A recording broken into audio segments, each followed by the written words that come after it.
sidoo kale waxa uu taliye ku-xigeenka ciidanka booliska Soomaaliland si qoto dheer uga warramay tayada ciidanka booliska ee Soomaaliland isagoo ka hadlayay waxa uu yidhi Cabdullaahi Fadal ma aha sarkaal dibadnagii waa hogaankayagii hawlaha ee taliska guud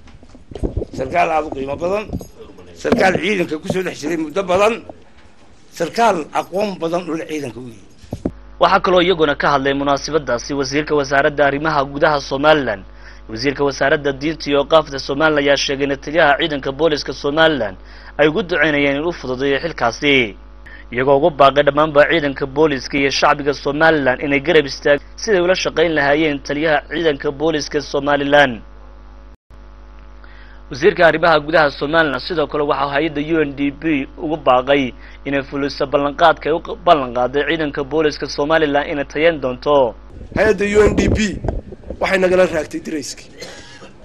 waxay booliska la qabanaysay ilaa hadda kama hayno wixii wanaaga ay booliska ballan qaaday heshiiskii ay 2011 gashay waxa ugu muhiimsanaa in booliska loo dhiso xarun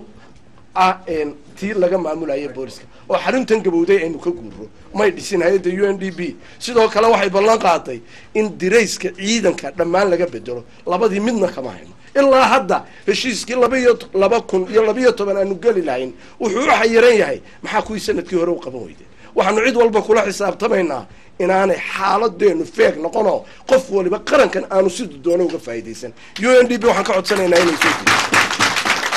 UNDP waxaanu ka codsanaynaa inay